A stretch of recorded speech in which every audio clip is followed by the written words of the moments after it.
नमस्कार, मैं हूं ब्रिज द्विवेदी। आप सभी का एमएसएमई डायरी में स्वागत है।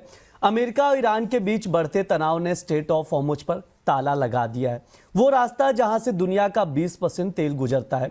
कच्चा तेल यानी क्रूड $95 के करीब करीब ट्रेड कर रहा है। लेकिन ये सिर्फ पेट्रोल और डीजल की बात नहीं है।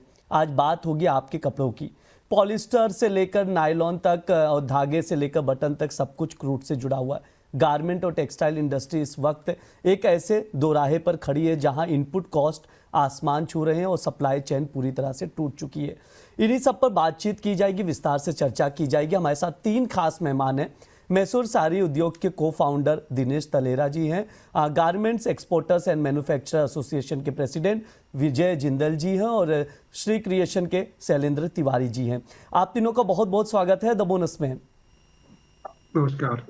हेलो। नमस्कार सर। नमस्कार सर। बातचीत करना शुरू करें, आप लोगों से चर्चा करना शुरू करें। उससे पहले मुख्य तौर पर किन मुद्दों पर चर्चा होगी वो हम लोग समझ लेते हैं। सबसे पहले हम लोग बातचीत करेंगे जंग से टेक्सटाइल इंडस्ट्री पर कितना बड़ा संकट आया है। क्या आपके कपड़े भी महंगे हो जाएंगे? क्या गारमेंट एक्सपोर्ट्स के ऑर्डर रद्द हो रहे हैं? ये सबसे पहले हम लोग बातचीत करेंगे।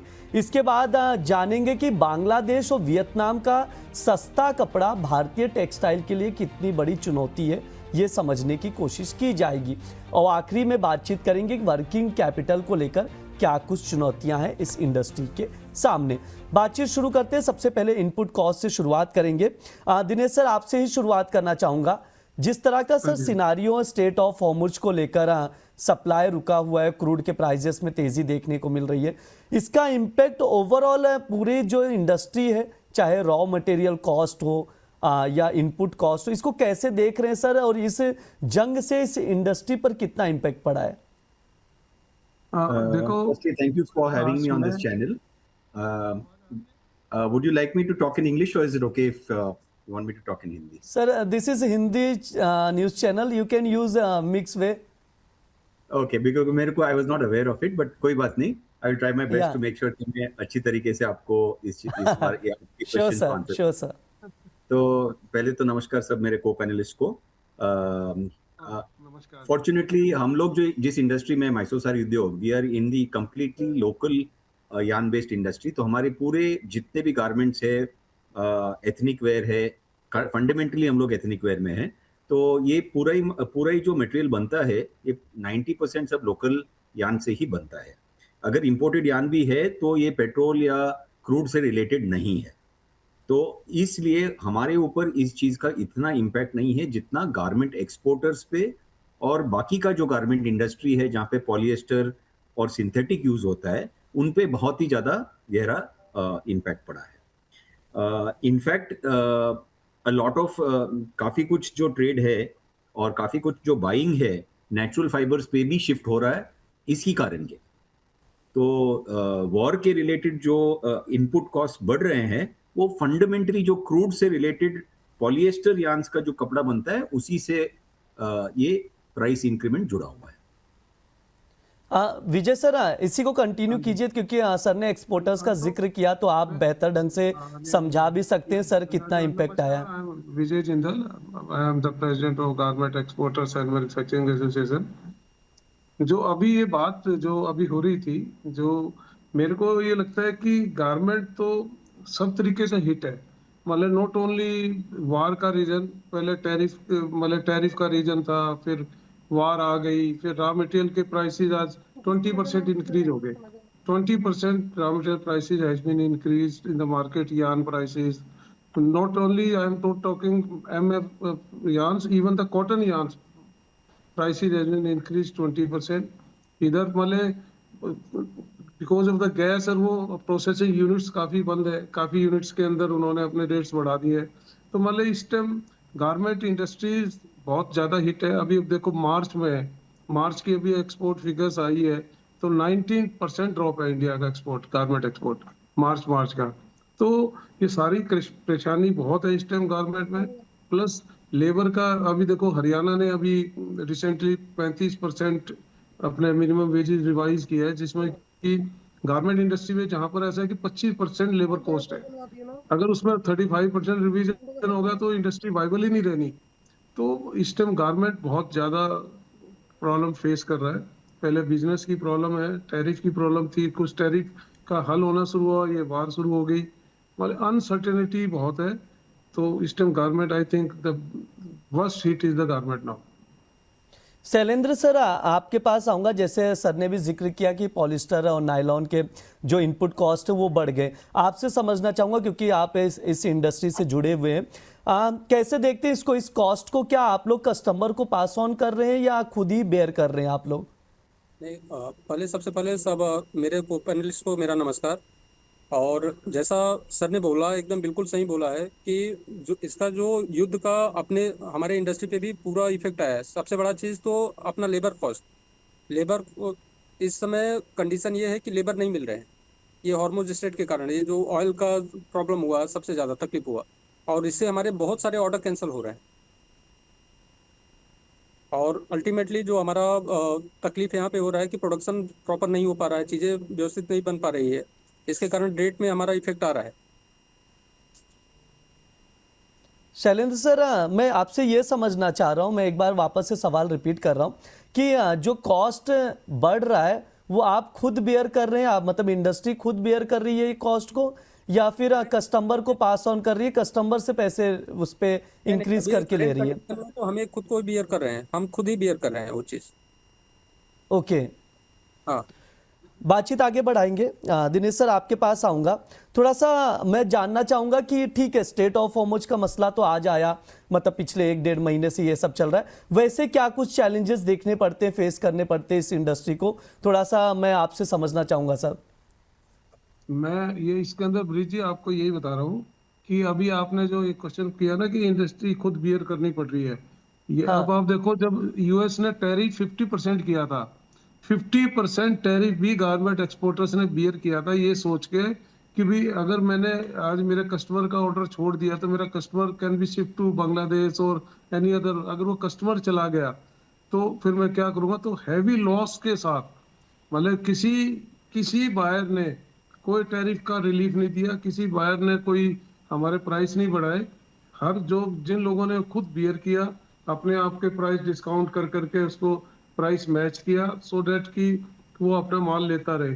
तो ऐसे ऐसे यूनिट थे जिनको I seen there the unit जो 1-1 करोड़ 2-2 करोड़ रुपए महीने का लॉस दे रहे थे। तो एक बार कुछ यूनिट ऐसे थे बड़े वाले जिनका 25-25 करोड़ रुपए महीने का लॉस था। दिनेश सर, आपसे व्यू लेना चाहूंगा। मेरा सवाल वही है जो अभी मैंने पूछा था आपसे। कैसे देखते हैं और क्या कुछ चैलेंजेस फेस करने पड़ रहे हैं? मैं अपने पर्सपेक्टिव से बोल रहा हूँ, because I am not from the garment industry. मैं हूँ Okay. Indian ethnic where industry से, जो फंडामेंटली जुड़ा हुआ है नेचुरल फैब्रिक से, जैसे है कॉटन, सिल्क, लिनन, हेम्प, इस टाइप के फैब्रिक से जुड़ा हुआ है। तो हमारा जो एक्सपोजर है सिंथेटिक्स और पेट्रोलियम प्रोडक्ट्स का बहुत लिमिटेड है, not even 3-4%, because we are fundamentally जो है हमारा जो पूरा इंडियन एथनिक वेयर और हेरिटेज फैब्रिक्स पे है, हेरिटेज गारमेंट्स पे। But coming from that perspective also, where हमारा इंडस्ट्री पे जिस पे और चैलेंजेस और इम्पैक्ट पड़ा है वो ट्रांसपोर्टेशन कॉस्ट से, डाइंग कॉस्ट से, प्रोसेसिंग कॉस्ट से, लेबर कॉस्ट से, ये सब कुछ तो डेफिनेटली बड़े हैं। और हर इंडस्ट्री जो है कुछ हद तक, कुछ समय तक अपना जो लॉस है वो बेयर कर सकता है, बट उसके बाद में वो करे, अपन जिक्र करे या ना करे, वो कंज्यूमर को पास ऑन करना ही करना है। End of the day her industry एक लेजिटिमेट मार्जिन पे काम करती है। अगर वो मार्जिन बहुत ही स्क्वीज हो जाएगा तो कुछ हद तक वो नुकसान सहन कर सकता है, बट उसके बाद में उनको वो प्राइसिंग बढ़ाना ही पड़ता है और कंज्यूमर के ऊपर डालना ही पड़ता है। ये विजय रियलिटी सर, जी विजय सर, लॉजिस्टिक्स का भी बजट पूरा बिगड़ गया, आपने जिक्र भी किया। बिल्कुल, कोई डेटा कुछ आया है क्या सर कि कितना डिले हो रहे हैं सब चीजें? नहीं, एक्चुअली में क्या था, अभी तक जनरल हाँ। यहाँ जो गारमेंट एक्सपोर्ट था ना, वो एफओबी पे काम ज्यादा होता था, इसलिए शुरू में लगा था कि भी हमारे पे असर नहीं आएगा। लेकिन बायर्स ने अपनी उस कॉस्ट को प्राइस में एडजस्ट करने की बात करनी शुरू कर दी कि भाई हमारा लॉजिस्टिक कॉस्ट बढ़ गया है, फ्रेट बढ़ रहे हैं, क्योंकि स्टेट ऑफ हॉर्मस की बजाय शिपिंग कॉस्ट बढ़ गई है। एयर फ्रेट के अंदर वाले आप ड्यूरिंग द वॉर जो एयर फ्रेट था वो डबल एयर फ्रेट हो गए। तो मतलब सारी सब मतलब हर जगह प्रॉब्लम है, और लास्ट में उसका असर गारमेंट एक्सपोर्टर्स को ही सहना पड़ता है। कोई कस्टमर कहीं उसको वो नहीं करता। कोई सपोर्ट नहीं करता, क्योंकि उनके पास ऑप्शंस है, they feel they have the options. आज बांग्लादेश चीप है और या वियतनाम चीप है, तो ऑप्शंस होने की वजह से मतलब ग्लोबली देखते हैं इसलिए। लेकिन इंडस्ट्री को, हमने इंडस्ट्री में मतलब गवर्नमेंट से बात हर लेवल पर करते हैं कि इसको सपोर्ट करो, गवर्नमेंट करती भी है, लेकिन जितनी होनी चाहिए वो सपोर्ट नहीं मिलती इंडस्ट्री को। शैलेंद्र सर, वर्किंग कैपिटल का मैंने इनपुट कॉस्ट का जिक्र किया था, वर्किंग कैपिटल भी बढ़ गया है। ऐसे में आप कैसे इन सभी चीज़ों को मैनेज कर रहे हैं, मतलब अभी के लिए जो सिचुएशन दिखाई दे रहा है? अभी तो ब्रिज जी, अभी जो करंट कंडीशन है, अभी तो किसी एनी हाउ मैनेज किया जा रहा है। लेकिन जो बात हुआ पहले कि कभी न कभी तो आगे चल के हम कितना दिन तक बेयर कर सकते हैं, इनपुट कॉस्ट हमारा बढ़ेगा, वर्किंग कैपिटल टोटली अपना बिगड़ जाएगा। तो उसके हिसाब से कहीं न कहीं अपने को जो प्राइसिंग है आगे चल के कस्टमर को ही पास आउट करना है। दिनेश सर भी इसी चीज का जिक्र कर रहे थे कि पास ऑन तो करना पड़ेगा। लेकिन सर, लगता है आपको महंगे कपड़े खरीदारी तो गिरेगी, घटेगी सर? दैट्स अ नहीं, खरीदारी पर्सपेक्टिव, तो हाँ, हाँ दैट इज अ पर्सपेक्टिव। ये अपना अपना नजरिया है, क्योंकि हाँ एक हर हर हाउस होल्ड का गारमेंट के स्पेंडिंग के ऊपर या कपड़ों के स्पेंडिंग के ऊपर एक बजट होता है। तो आप ठीक अगर है। if you, अगर अपन 10-15 साल पीछे जाएंगे तो एक garment was worn more from a perspective कि भाई डेली यूज के लिए कुछ चाहिए। अभी ज्यादा फोकस हो गया इंस्टाग्राम के और फैशन पे। तो वो गारमेंट अगर शर्ट पहन रहा है इंसान, तो is not wearing it only for the purpose of covering his body, is also wearing it for fashion. तो वो जो फास्ट फैशन वाला जो एलोकेशन है हर हाउस होल्ड का बजट में, वो कम हो जाएगा, एंड जो एसेंशियल है वो ज्यादा हो जाएगा। ठीक है। विजय सर, एक्सपोर्ट का आपसे बात कर रहे थे, क्या ऐसी कोई डेटा है आपके पास जिसमें मतलब इस चीज़ का जिक्र है कि अमेरिका यूरोप से जो हमारे ऑर्डर्स थे वो घटे हैं, कम हो रहे हैं? देखो, अमेरिका से हमारा जो लास्ट, जब आफ्टर द टैरिफ, जब ये टैरिफ आया यूएस का, उसके बाद से यूएस की जो टोटल इंडिया की इंपोर्ट थी, we can provide you the data, लेकिन उसके अंदर कम 25 से 30% का ड्रॉप था यूएस से, जो हमारा एक्सपोर्ट यूएस को जा रहा था।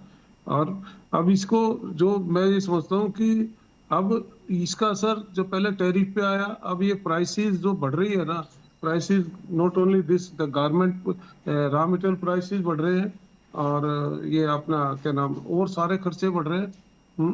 तो उसको सब सारों को लगाएंगे ना, इसका असर आगे फिर आएगा पूरा का पूरा। तो जहां तक मैं ये फील करता हूँ कि इंडस्ट्री को ये आज ना, आप खाली हम ये सोचें कि भी यूएस का 30% ड्रॉप है, यूरोप का नो डाउट इंडस्ट्री देख रही है कि भी अगर ये एफटीए चालू हो जाता है जल्दी, जो कि आई होप कि 6 महीने लगेंगे, या यूके एफटीए चालू हो जाता है, इससे कुछ इंडस्ट्री को सपोर्ट मिलेगी। यूएस से भी अब दोबारा बीटीए और बात करने के लिए वो जा रहा है।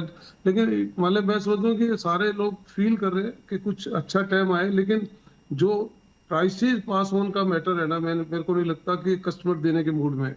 हमने जब भी प्राइसेस को बात करी है वाले किसी भी, तो customer they are trying to show the other options, they say they are the other options, they are the supplier जो प्राइसेस में देने को तैयार है। ये एक सबसे बड़ा चैलेंज आने वाला है कि प्राइसेस जो इंक्रीज है, रॉ मटेरियल का भी इंक्रीज है, आपका ट्रांसपोर्टेशन है, आपका लेबर है, मतलब सब जगह प्राइस इंक्रीज है, और उसका पूरा का पूरा असर इंडस्ट्री पे आ रहा है।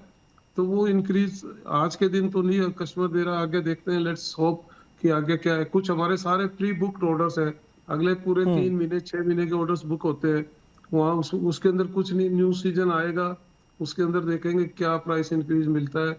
सब कोशिश करेंगे, लॉस में कब तक काम करेंगे, ये तो डेफिनेटली लेना ही पड़ेगा, लेकिन टफ है, इट इज वेरी टफ।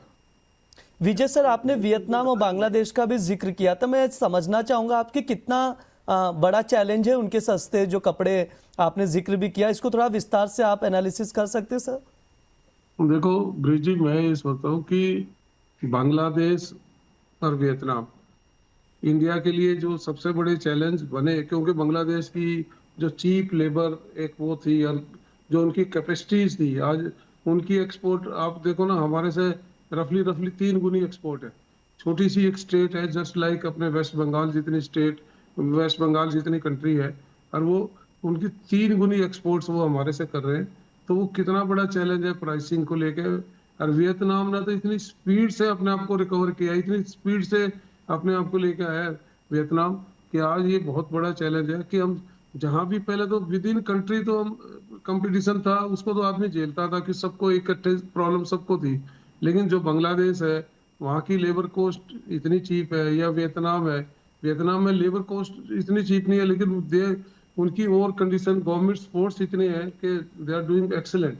मतलब उनकी लेबर सस्ती नहीं है वियतनाम में, लेकिन उनकी प्रोडक्टिविटी, उनकी गवर्नमेंट की स्पोर्ट्स इंडस्ट्रीज का जो रॉ मटेरियल्स का वो सारा, तो China is very much supporting Vietnam. मतलब मोस्टली चाइनीज की काफी फैक्ट्रीज है वहाँ।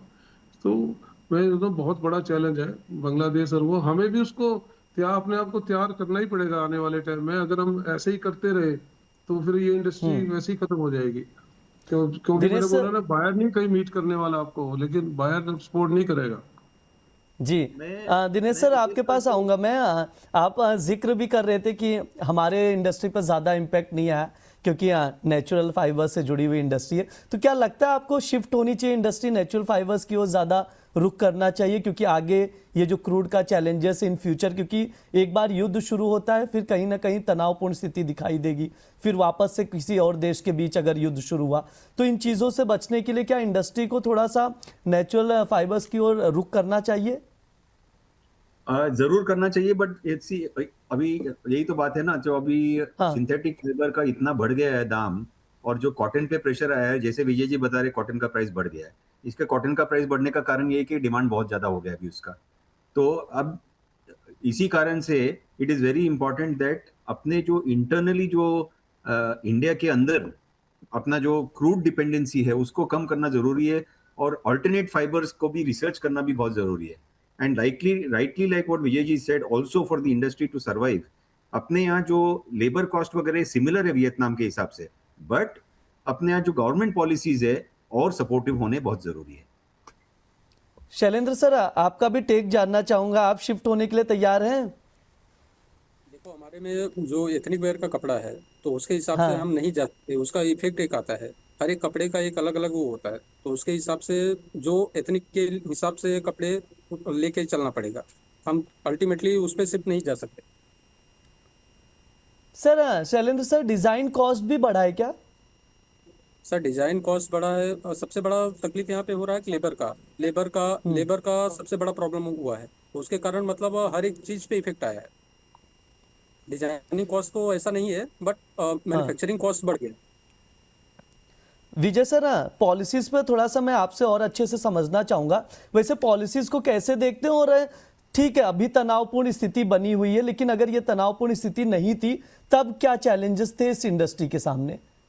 देखो, ये तो नेचुरली ये तो एक शॉर्ट टाइम का तनावपूर्ण है, लेकिन पहले भी इस इंडस्ट्रीज को कंपटीशन जो बांग्लादेश और वियतनाम से मिल रहा था, प्राइसेस कंपटीशन मिल रहा था, तो गवर्नमेंट से हमने हर बार ये सपोर्ट मांगी थी कि भी हमारा जो इंसेंटिव्स है, जैसे जो ROSTL है एंड दिस ड्यूटी ड्रॉबैक्स है, ये बढ़ाए जाए ताकि इंडस्ट्री उस कंपटीशन को मीट करे।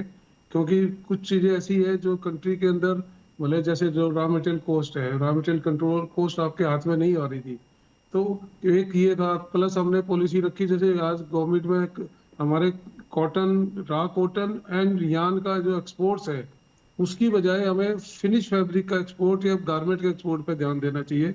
आज हमारा रॉ मटेरियल, अब यान में तेजी का सबसे बड़ा रीजन क्या है कि यान, कॉटन यान मैक्सिमम इंडिया का एक्सपोर्ट हो रहा है। बड़े बड़े मिल्स ने काफी बुक बाहर के ऑर्डर्स ले रखे हैं, वो जा रहे हैं वहाँ यार। तो उसको रोक के हमें फिनिश प्रोडक्ट को एक्सपोर्ट करना चाहिए, जो लास्ट वाले, जैसे हमारे मोदी जी ने भी बोला था ना कि फाइबर टू फैशन, मतलब हमारा जो फैशन है ना, लास्ट फैशन को एक्सपोर्ट करें, रादर देन हम अपने फाइबर को बेच देंगे या यान को दे देंगे, तो वो गलत है।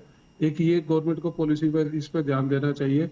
एक गवर्नमेंट को जो एक्सपोर्ट्स यूनिट है, जितने भी एक्सपोर्ट्स यूनिट है, मतलब आज ठीक अभी बड़ी मुश्किल से इन्होंने इंटरेस्ट सबवेंशन दिया 2.75 का, लेकिन वो ज्यादा है। अभी भी हम बाहर के और कंट्रीज के मतलब इंटरेस्ट रेट ऑफ इंटरेस्ट को मीट नहीं कर रहे। हमें वो कंडीशंस मैच करनी पड़ेगी कि जो आज मतलब कोई बांग्लादेश या वियतनाम या जो कंट्रीज आगे बढ़ रहे हैं, उसको स्टडी करके उनको मैच करे सरकार, कि भाई आपको सारी फैसिलिटीज मिलेगी, आप इस चीज को, सारे इस काम को यहाँ ये करो। जितने भी इंसेंटिव्स है, आगे सब्सिडीज है, वेज सब्सिडीज है, जैसे आज बहुत सारी कंट्रीज में वेज सब्सिडीज मिलती है, अपने यहाँ भी कुछ स्टेट्स ने शुरू की है, मध्य प्रदेश दे रहा है, उड़ीसा दे रहा है, मले बेस है। मले एक्सपोर्ट्स यूनिट को एक अलग दायरे में रख के प्रायोरिटाइज करना चाहिए। आज आपका डॉलर, आपका फॉरेक्स अर्निंग यूनिट्स है, आप उनको सेम कैटेगरीज में लेके जाके ना, तो उसमें वो सारा, वो आज काफी सारे एक्सपोर्टर्स अपने आप को डाइवर्ट कर रहे हैं, यार डोमेस्टिक की तरफ चलो, डोमेस्टिक बनाओ, क्योंकि कोई हमें स्पेशल वो नहीं मिलता कहीं भी बोनस। तो गवर्नमेंट को इस चीज पे भी वो ध्यान देना चाहिए कि भी एक्सपोर्ट्स के लिए सारी फैसिलिटीज, चाहे लेबर का हो, चाहे इंसेंटिव्स हो, ड्रॉबैक्स हो, ये सब कुछ है, इनको बेटर करें हम, ताकि हम आगे बढ़े। और ज्यादा टेक्निकलिटी के लिए भी, जैसे वही टेक्निकल नो हाउ के ऊपर, यहाँ आज हमारे पास, जैसे अभी अपन बात कर रहे थे कि भी ये मैन मेड फाइबर के ऊपर हम बात हो रही है, हमारा आज भी क्या है कि mostly industries cotton based garments पे ज्यादा डिपेंडेंट है, जबकि हमें ये जो मैन मेड फाइबर्स है, इनको, इनकी प्रोसेसिंग की, इनकी अच्छी बड़ी मिल ही नहीं है। तो उसके ऊपर भी ध्यान दिया जाए कि उनको कैसे डेवलप करें, कैसे उनको लेके आए, कैसे टेक्निकल अपग्रेडेशन करें, कैसे फंड्स लाए, मोर बड़े बड़े टेक्सटाइल पार्क्स बनाए, बेटर प्रोसेसिंग की जाए, बेटर प्रोसेस हाउस लगे। तो कैपेसिटीज की आज चाइना में एक मिल देखो आप जाके, वो यान से लेके फाइबर से फैशन तक जो चलता है, तो उनका इतनी कैपेसिटीज है। हमारे यहाँ तो उसके 10% की, हमारा बिगेस्ट मिल उनके किसी मिल को मुकाबला नहीं कर सकता। तो ये सारी चीजों पे हमें सोचना चाहिए। ठीक है। दिनेश सर, आपसे भी एक फाइनल टेक चाहूंगा इंडस्ट्री को लेकर। क्या कुछ डिमांड आप देख रहे हैं? हालांकि सर ने, विजय सर ने तो सब ऑलमोस्ट बता ही दिया क्या कुछ डिमांड है, लेकिन आपसे भी एक फाइनल टेक चाहूंगा सर। विजय सर ने बहुत सारे इंसाइट्स दिए जो मेरा फील्ड नहीं है गारमेंट इंडस्ट्री का, बट काफी कुछ कनेक्टेड भी है। और ये जान के अच्छा भी लग रहा है कि भाई कॉटन का बहुत उपयोग भी हो रहा है।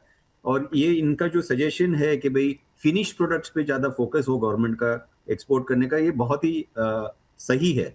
एंड उसके कारण अपने जो है फॉरेक्स अर्निंग बढ़ेगा। और एक मेथड से, जहाँ पे अपन क्रूड इतना इंपोर्ट करते हैं for the purpose of LPG है या ट्रांसपोर्टेशन है, ऑटोमोबाइल्स है, पेट्रोलियम है, उसी जगह पे जितना क्रूड इंपोर्ट हो रहा है for production of garments, that is conversion into polyester etcetera, उसको भी अपन कम करना चाहिए। और उसकी जगह में एथनिक गारमेंट्स में, एथनिक फैब्रिक्स में अपना यूसेज ऑफ लोकल फाइबर ज्यादा होना चाहिए। और रादर देन फास्ट फैशन अपने को फोकस होना चाहिए लॉन्ग टर्म फैशन और products which last you longer, of higher quality, giving better labour to the existing industry. Shailendra sir, आपका ओपिनियन, एक लास्ट एक। मैं एकदम दिनेश जी ने जो कंक्लूजन दिया है, एकदम मैं एग्री हूँ। उन्होंने बहुत बेटर वे में उसको समझाया। हमें भी कॉटन के प्रति मतलब अपने को भी जाना पड़ेगा। और उसी तरीके से मतलब जो हम दूसरे के ऊपर डिपेंड है, यदि अपने देश में जो चीजें बन रही है हम ज्यादा से ज्यादा उस पर करें ना। और सबसे ज्यादा तकलीफ कहाँ पे हो रहा है? ट्रांसपोर्टेशन का, ये सब का, गैस नहीं मिल रहा है, या फिर अब हम क्रूड ऑयल पे डिपेंड है, तो उसका अल्टरनेट व्यवस्था अपने को यहाँ पे भी ढूंढना पड़े। ठीक है, ये सर की राय है। समय भी हो चुका है। बहुत बहुत शुक्रिया शैलेंद्र सर, विजय सर और दिनेश सर, आज की चर्चा में जुड़ने के लिए। आगे भी बातचीत की जाएगी, आपसे जुड़ा जाएगा। आज सभी से पहली बार बातचीत हो रही है। बहुत बहुत शुक्रिया आज के लिए आप तीनों का। नमस्कार। थैंक यू सो मच, धन्यवाद, थैंक यू। ये एमएसएमई डायरी हमारा शो है, स्पेशल शो है एमएसएमई का। इस बार हमने टेक्सटाइल इंडस्ट्री पर चर्चा की है। जिस तरह से युद्ध चल रहा है अमेरिका ईरान के बीच, क्रूड ऑयल के प्राइजेस में उछाल देखने को मिल रहा है। इससे पूरी इंडस्ट्री प्रभावित है। जो कॉस्ट है, इनपुट कॉस्ट, वो बढ़ चुका है। वर्किंग कैपिटल की समस्याएं देखने को मिल रही है और ट्रांसपोर्टेशन की दिक्कत है। स्ट्रेट ऑफ हॉर्मुज बंद है। तमाम चीज़ें हैं जो इम्पैक्ट डाल रही हैं पूरी इंडस्ट्री पर। एक संकट का बादल छाया हुआ है। अब युद्ध जल्द खत्म हो, इन सभी का इंतजार है कि युद्ध जल्दी खत्म हो जाए और इंडस्ट्री वापस से रिवाइव करना शुरू करे। इस शो में इतना ही रहेगा। अगली बार किसी और इंडस्ट्री पर बातचीत की जाएगी। फिलहाल के लिए इस शो में इतना ही। आप लोग बने रहिए द बोनस के साथ। धन्यवाद।